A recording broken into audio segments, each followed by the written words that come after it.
So good afternoon, everyone. And World's End is about 3 weeks away for AEW, and I just wanted to give everybody a fantasy booking video. And the first thing that I want to say about World's End is that really the selling point of this pay per view has to be two things. It has to be the Continental Classic Championship, and then the other selling point of this pay per view has to be really just ending a couple of storylines, really saying that AEW needs to go into a new direction into 2024, and really just reassuring to people that okay, now your favorite wrestlers are either in storylines with new and exciting people, or it's another thing where you've seen something play out for such a long time, it's over. We're excited that it's over, and we should just march into 2025 with just wrestlers being freed up from past storylines, like just the last hurrah.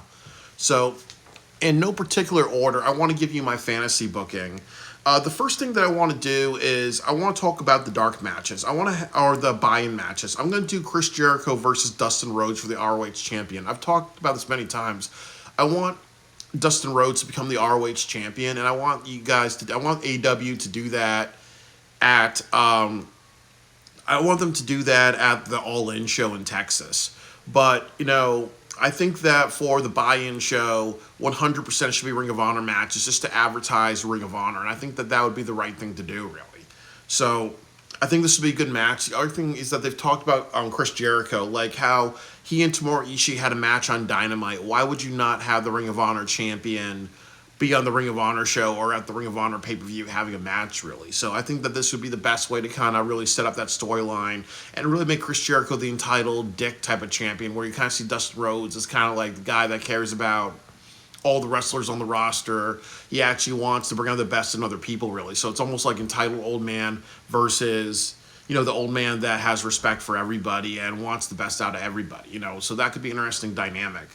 And that would be really cool. The next match is that I'll do Big Boom AJ and QT Marshall versus the Premier Athletes. That Big Boom AJ and his kids are from the Florida area.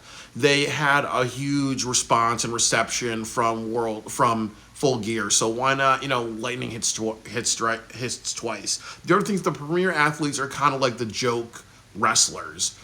So why not just actually do something like that where you make it where, you can have a match with that. This would actually get some ratings. And then the other thing, too, like they talk about the double chunk cookies and going to Costco. So you're going to have, the unhealthy people versus the healthy people, So that would be a really good match, really. And then also, I think, QT Marshall and Big Boom AJ are friends in real life, really. So this can kind of be a way of them making peace, wrapping this up, really. So I think that this would be kind of a good one, a good type of match. The next thing on the dark match is I want to do Nyla Rose versus Athena. I've said this many, many times that a lot of people don't know about Athena in ROH. There's some people who actually don't know she's on the AEW roster. She's been the ROH Women's Champion for over a year. She actually has held her title longer than Samoa Joe, who's held the longest title reign in Ring of Honor, really. So you really have to kind of say, everybody, this is our champion. This is our women's champion. She matters. She's been holding this for a long time. Check out Ring of Honor if we get a TV deal. But also, too, she could make an announcement saying, I've defended this title for a long time. I want to be the forever champion. Or I want to actually do something and actually drop this title and be the forever champion with the AEW Women's Championship.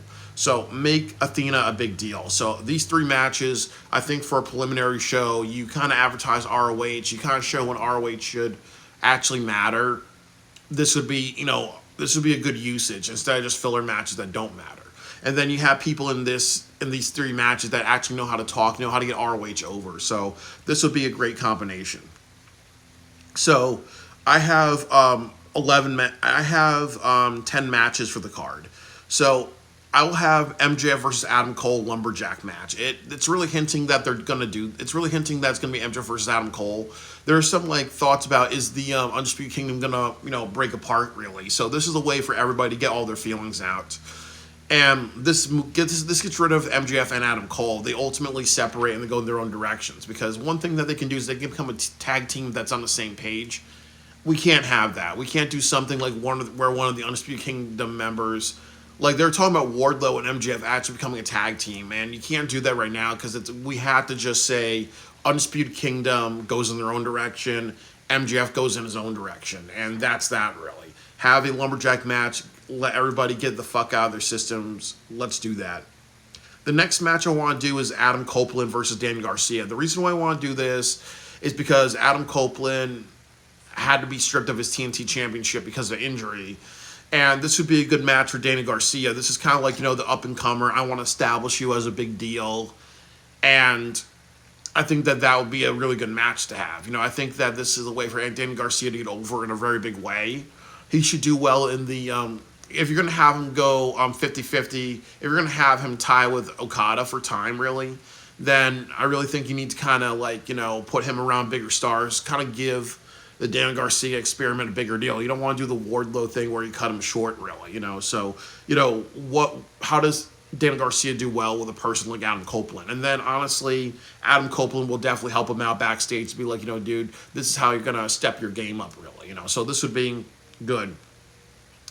The main event should be a fatal four-way. It should be Moxley, Adam Page, Darby Allin, and Jay White. And the thing about this is that this would be a really great match.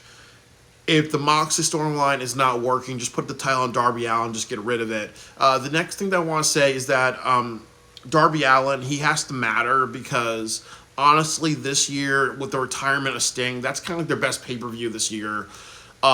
You had to kind of tie that in all together. So make Darby Allin matter by doing this. The other reason why I want to do this is that Christian Cage cannot be in a fatal four-way match. That is extremely stupid because they may do something like they did with Hernandez and TNA Wrestling, because what they did with Hernandez is that they had a fatal four-way match.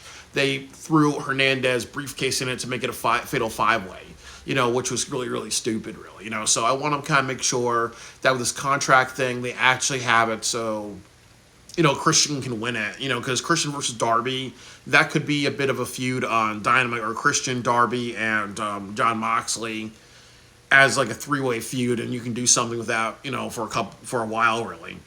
So I think that would be a good, match to have. Darby is better in these types of spots, really. So I really think that, you want to have something really epic. A fatal four-way would be really good for this type of situation. And then also you have to, when you have things like the Casino Battle Royale or other things where you have a title opportunity being defended, you have to make sure that it matters. I know they did that with MJF, really, but I think with Christian, you can't make him look stupid, especially since you put so much time in him walking out with the contract. You can do a fatal four-way, you can give it to Darby, or you can have Moxley retain, and then Christian takes it away, and then you set up a triple threat match at Revolution or Grand Slam in Australia, and then you put it on Darby that way in front of the Australia crowd. So, the next match is that I want to do Max Caster versus Anthony Bowens. It's kind of been teased that it's going this direction. The Acclaim, I don't want to see them break up, really, but I think they're at a point where, since they're going that direction, shit or get off the pot, really. You can have, and I would say this, that Anthony Bowens needs to join the Hurt Syndicate. I would not have Max Caster in it, because you have Max Caster being that immature, smart-ass type of wrestler. So, it's almost like, I just find that a little too jarring. I think you get more out of, because then again, you almost have like this kid who's like a little silly, a little bit like Riley Freeman in the Hurt Syndicate, where they're a more serious group. I don't think they would want a rapper in it because they're trying to be like, black men about normalization and all that. So it doesn't make sense for them to kind of hire, somebody who's more like Riley Freeman. They would want somebody more like Huey Freeman type of thing, really, So I just think that, you got to have Anthony Bowens maybe win this one and then go on to the Hurt Syndicate. And then maybe you can have like a rival faction with Max Caster finding a bunch of people. Or you can have Max Caster be a bit of a single star and see what you get out of that, But I think that would be really, really good. The next match you can do is Brian Cage and Lance Archer versus Private Party. There's a couple of things about this, that they did say that they want to dominate AEW. Don Callis wants to go after the AEW championships and other things like that. So the thing about it is you have to fulfill that. And then the other thing, too, is Brian Cage and Lance Archer are big, beefy boys, really. So you have to do something like, you have to kind of say they're legitimate threats, really. You can even take the titles off a Private Party. Because the thing about it is, as I've said before, and I'll say it again, you have to make sure big men get over, because the problem with AEW is that they've proven this the past 5 years that if you have Orange Cassidy have a record title reign with your international championship, if you have wrestlers that are wrestling for the AEW championship and they're small people and it's not giving over well, why not have a big man, hold a title for a long time and give them a real championship shot? So that would be really good. It would show that Don Callis is going full circle. I did not announce this match, but you can do a triple threat between LFI and maybe the ROH triple threat champions or the AEW triple tag team champions, because you also got to make LFI a big deal. You can't make Jake the Snake Roberts look stupid for getting LFI and they go in no direction really. But I think that may be for another show. The next match that I want to see is Will Nightingale versus Marina Shafir. I think that'd be a great match. They were kind of teasing that. Let's go all the way. They're both big ass, strong powerhouse women. Let's make powerhouses matter this in 2025, really. So this would be a good match. Everybody would love to see this. Right direction. The next match I want to see is Toni Storm versus Mariah May, last bitch standing. They're having Mina Shirakawa at Winter is Coming in 2 weeks. Makes sense that they're going to have Toni Storm. And then this thing, Mariah May and Toni Storm, it has to end. It has to fucking end. Because, again, this is becoming John Cena and Randy Orton. Repeat matches, repeat matches, repeat matches. They have their match, and you move the fuck on from this. Because you have to say, do we want Toni Storm being the champion and continuing it until we find a good replacement like Athena? And maybe we look at our women's roster and find the ones that can talk and can be talented. We don't always rely on people from Japan, really. And we do something with this. Or you can do something that maybe have Mercedes Moné versus Toni Storm, winner take all type of thing, and then you unify the women's titles. You could do that as well, really. But the thing about it is that it seems like, this would draw money because people like Toni Storm. But you're going to have Mina Shirakawa, and Mina Shirakawa is friends with Toni Storm, really. So it seems like this is the direction they're going in. You can't have Mina Shirakawa twice, since they're going to have a match in like 2 weeks. Then in another 2 weeks, you're going to have them have a match again. That's stupid. So right now, the best thing that they can do is just have Toni Storm versus Mariah May, last bitch standing, end this entire thing. And then, find reasonable opponents and reevaluate your women's roster. Who can talk to the microphone? Who could be a big deal? You take Kenny Olivier and you make him, you remove him from the women's division, because he's not a good leader of the women's division as far as storylines go. And that's all of it, really. But I'm going to talk about the Continental Classic a little bit. It should be Kyle Fletcher versus Claudio. Big man versus small man. And then also, too, that this would be a really great match. They both have a lot of endurance, so I would like this match. That should be the Continental Classic semifinals match. The other Continental Classic semifinals match should be Osprey versus Okada. The reason why you do that is because a lot of people like Will Osprey matches. And then also, since you're going to have a match in New Japan Pro Wrestling, this advertises the New Japan Pro Wrestling show you're having in New Year's, because obviously the thing about it is that this is a New Japan Pro Wrestling type of match, really. So this would be a really great, match to have.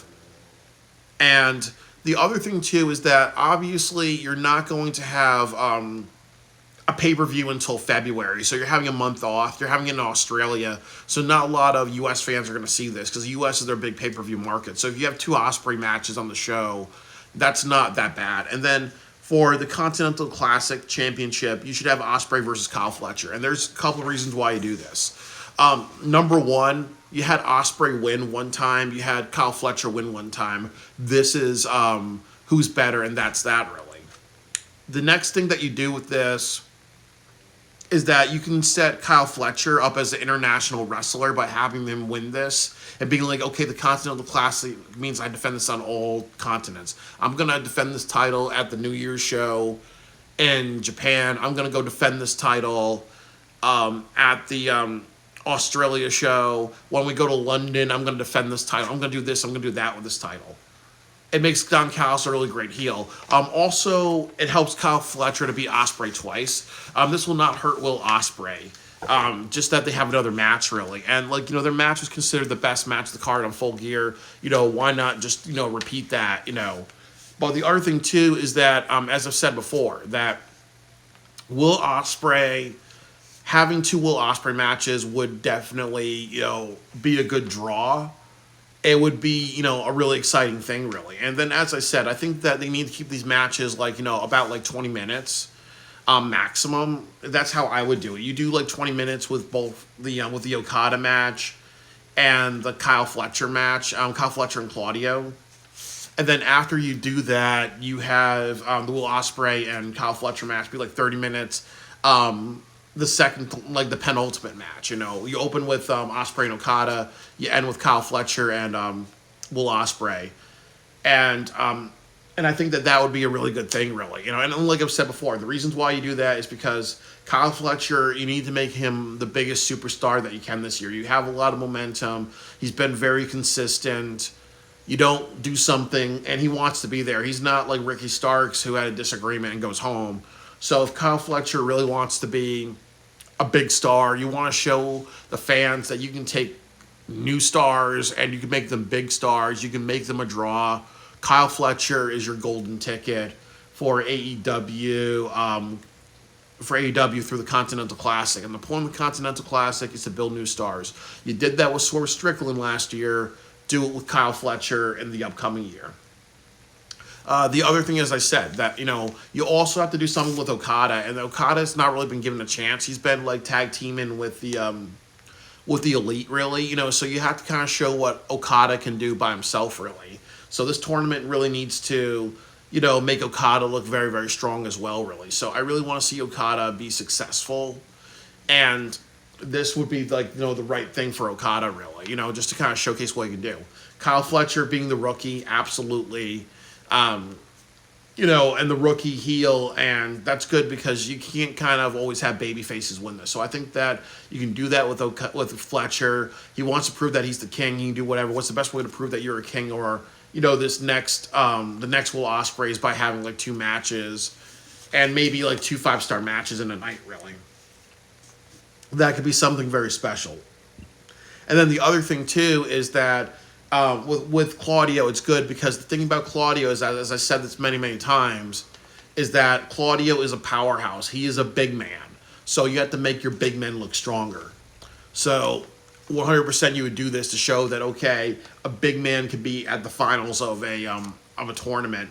It's not a situation where it's Orange Cassidy with the comedy kicks or anything like that, really. And then since you had Claudio beat Orange Cassidy, it makes a lot of sense for Claudio to just, keep that momentum, really. Since a lot of people think that Darby Allin would be like a number 1 contender type of thing, really. So this would be like the best card possible. It would draw a lot of money. A lot of the AEW sickos would love to see 2 Will Ospreay matches. When I look at this card, another thing is too, you're using women's matches in a really good way. Willow Nightingale versus Marina Shafir, big woman versus big woman. You can say the winner of that can go after the TBS championship and then make Marina Shafir win that one. You have Toni Storm versus Mariah May. You get that out of the way. That's 2 great women's matches. You end the MJF thing. You make Damian Garcia a bigger star with Adam Copeland. You have a fatal 4-way with people that matter. You keep Christian out of it because that's good logic. You can set up another triple threat at the Grand Slam show. If you want ROH to matter, you need to have a couple of ROH matches, show that ROH matters, advertise when the show is actually on television.